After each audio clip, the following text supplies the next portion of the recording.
இருந்தாலும் கற்பக விருட்சம் என்ற அற்புதமான சபையில் அற்புத சபையில் சபர் யார் என்று வாக்கு புலப்படுகின்றதா?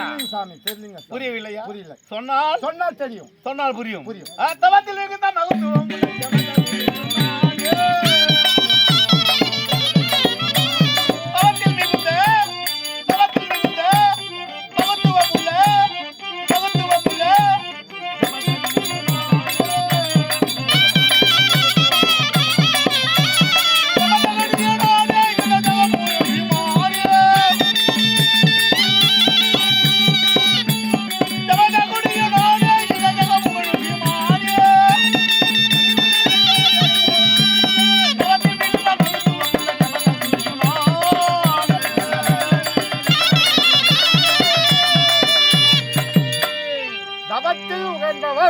ஏன் திசை 4 வேதம் 4 ஜாதிகள் 4 என்ன பிரம்மா 4 அப்படி இருக்கும் பொழுது சப்த ரிஷிகள் என்னது சப்த ரிஷிகளிலே நான் ஒருவன் மகரிஷி ஆங்கிரிஷன் அதிரு கிருது ஜலவதி யமதக்னி தூர்வாசன் அந்த சப்த ரிஷிகளிலே ஒருவனாக திகழும் தபத்தில் மிகுந்த மகத்துவம் உள்ள ஜபதக்னி முனிவர்.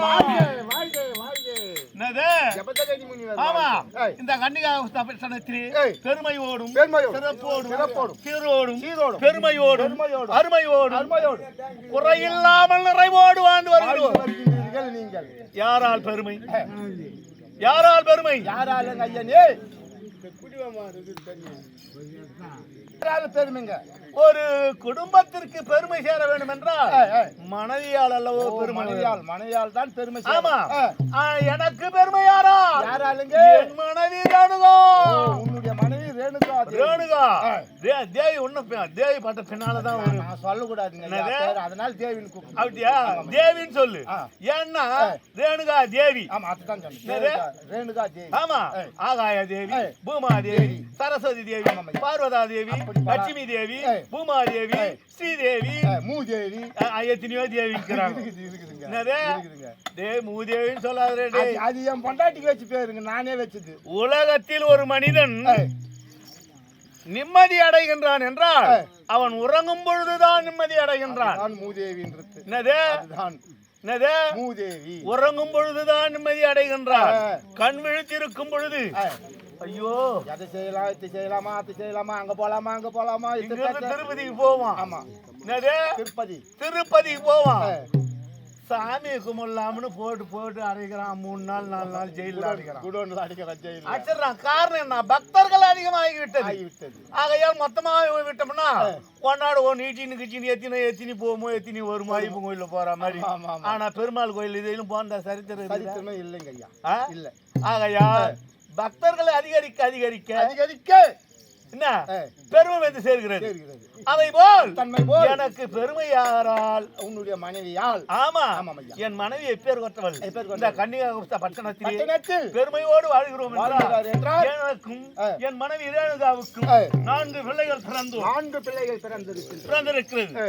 பிள்ளைகள் பலன் பலன் அதிபலன் அதிபலன் சுதன் சுதன் ராமன் ராமன் என்னது ராமன் பேர் சொல்லு மொத்தம் அதான் லாஸ்ட் ராமன் ராமன் அதுதான் தெரியும். ஆமா பலன் அதிபலன் அதிபலன் சுதன் சுதன் ராமன் ராமன் 4 பிள்ளைகளை பெற்று பெற்று குறையில்லாமல் நிறைவோடு இந்த கன்னிகாகுப்த பட்டணத்தை ஆட்சி சிறப்போடு வாழ்ந்து வருகிறோம். ஆமாம் ஐயா ஆமாம் ஐயா ஆட்சி செய்யல நாங்க ஆனா சிறப்போடு வாழ்ந்து வருகின்றீர்கள். ஆமா ஆமா இந்த நாடு இந்த கன்னிகாகுப்பம் உங்களுக்கு தானே சொந்தம். ஆமா ஆமா ராமண இனத்தை சார்ந்தவர்கள் நாங்க. என்னது ராமணர். ஆமா ஆமா அப்படி இருக்கும் பொழுது என் மனைவியினுடைய பெருமை தெரியுமா? தெரியாதுங்க. கற்பிலும் பொற்பிலும் சிறந்தவள் கணவனுக்கு பின் தூங்கி முன் எழுந்து அதிகாலையிலே எழுந்து பிரம்மபுத்திரன் அதிகாரை சென்று என்னது அவள் கற்பின் மகிமையால் அந்த நதியிலே நீராடி அந்த மணலை குவிப்பாள். வெறும் மணலை குவிப்பாள். குவித்த உடனே அவள் கற்பின் மகிமையால் மண்பாண்டம் உருவாகும். மண்பாண்டம். ஆமாம் அதிலே நான் சிவபூஜை செய்வதற்கு புது ஜலத்தை கொண்டு வருவார். ஆனால் அவளுக்கு எப்படி எடுத்துன்னு வருவா? எப்படிங்க? தலை மேல வைப்பா. ஆமா அதுதான் சொல்லு. தலைனே சொல்லு. தலை தான் தலை மேல வைத்துன்னு சிரசு மீது வைப்பார். அதற்கு சீமாடு பாம்பே வந்து சீமாடா உட்காரும். பாம்பே வரும். சீமாடா உட்கார்ந்து அவளுக்கு பாதுகாப்பா படம் எடுத்துட்டு அவளுக்கு முன்ன வருமா? என்னது அதுக்கு முன்ன வருமா? அப்பேர் கொற்ற பெருமைக்குரியவள் என் மனைவியா ரேணுகா தேவி. இப்படி பெருமையா மாறின காரணம் என்ன?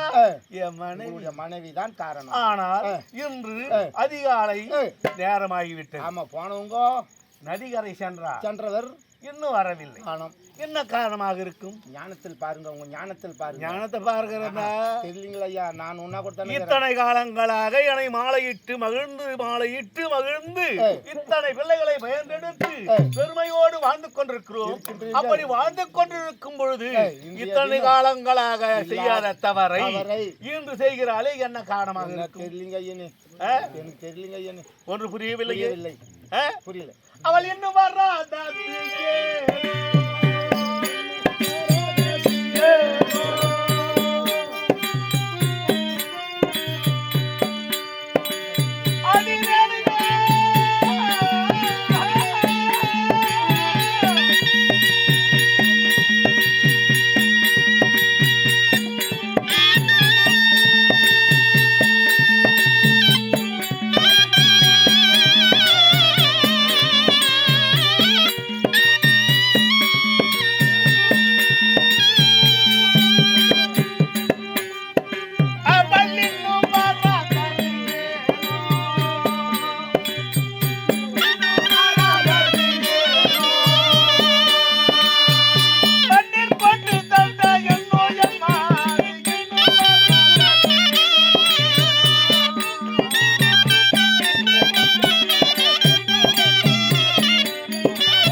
நான் இது இவ்வளவு எதிர்பார்த்ததே கிடையாது. நாட்களே கிடையாது. இன்று ஏன் இவ்வளவு காலதாமதமாக எனக்கு சினம்தான் அதிகமாக வருகிறது. ஒரு வேலை இப்படி இருக்குமா?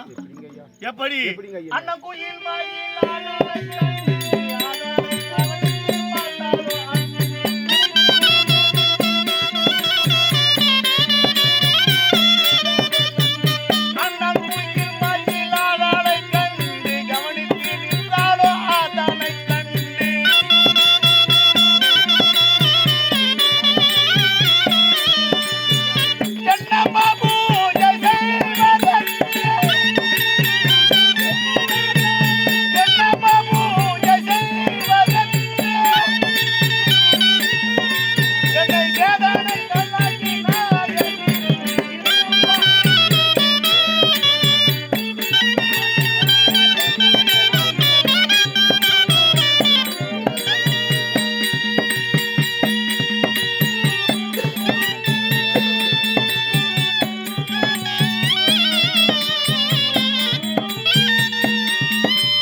கண்டு கண்டு அதை கவனித்து நின்று கொண்டு ரசித்துக் கொண்டிருக்கிறாளா?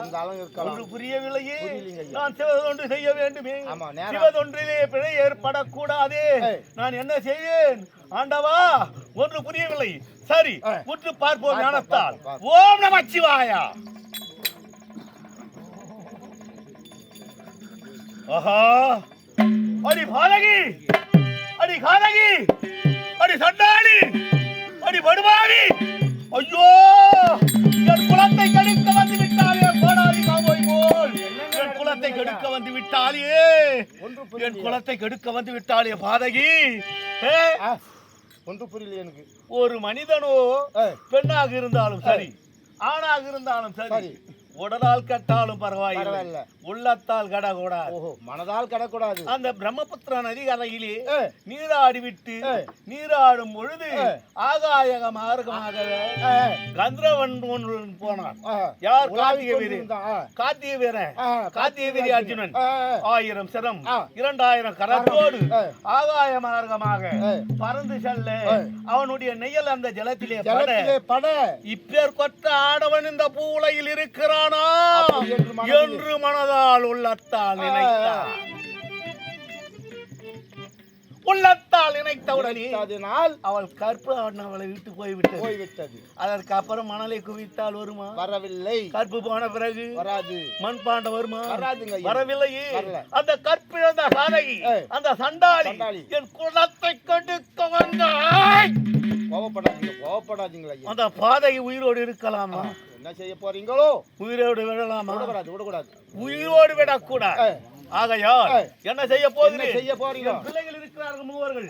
பலன் அதிபலன் நான் அழைத்தாய் என்று அழைத்து வாருங்கள்.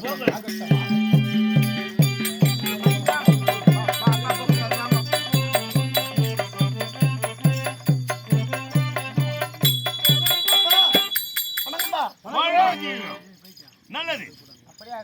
குழந்தைகளா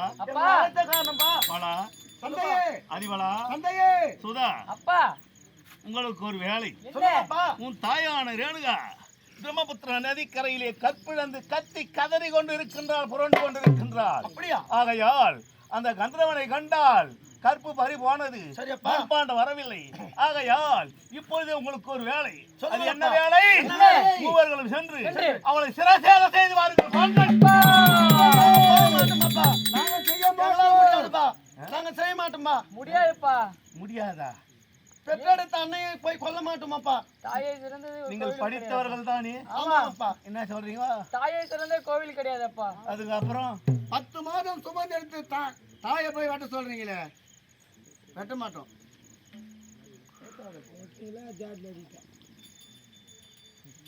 தந்தை சொல்மிக்க தாயில் சிறந்தது கோயிலும் இல்லை, தந்தை சொல்மிக்க மந்திரம் இல்லை. 2வது வாக்கியம் படிச்சிருக்கீங்கல்ல? அப்ப நான் சொல்ற வார்த்தைக்கு மாதிரி மரியாதை இல்லையா? இருக்கு. கற்பிழந்தவள் உலகிலே இருக்கலாமா? இருக்கலாமா? ஆகையால் கற்பிழந்தவள் இந்த பூ உலகில் உயிரோடு இருக்க கூடாதடா. ஆகையால் அவளை சிரசேதம் செய்து வாருங்கள் என்றுதான் தெரிவிக்கின்றேன். தாயாச்சே அது முடியாதுப்பா. நீங்களா பிள்ளைகள், ஆபத்துக்கு உதவாத பிள்ளைகளும் என்னது? ஆபத்துக்கு உதவா பிள்ளை, அரும்பசி குதவாத அன்னம், கோபத்தை அறியா வேந்தன், குருமொழி கேளா சீடன், தாகத்தை அறியா தண்ணீர், தரிதிரம் அறியா பெண்டு, என்னது? பாவத்தை அறியா தீர்த்தம். இதெல்லாம் இருந்தா என்ன, இல்லைன்னா என்ன? அதே தானுங்க, இருக்கக்கூடாது. வெள்ளையா வந்து அப்பனுக்கு உதவணும்.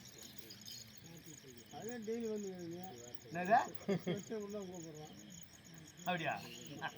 அன்புக்கு வேலை கிடையாது. அன்புக்கு அப்பா நான் சொல்வதை கேட்பீர்களா? கேட்பீர்களா? முடியாதுப்பா. எப்பொழுது என் வார்த்தையை மீறி பேசினீர்களோ இப்பொழுதே இந்த பூ உலகில் உங்களுக்கு வேலை கிடையாது. இப்பொழுதே நீங்கள் அலைகளாக போக வேண்டும்.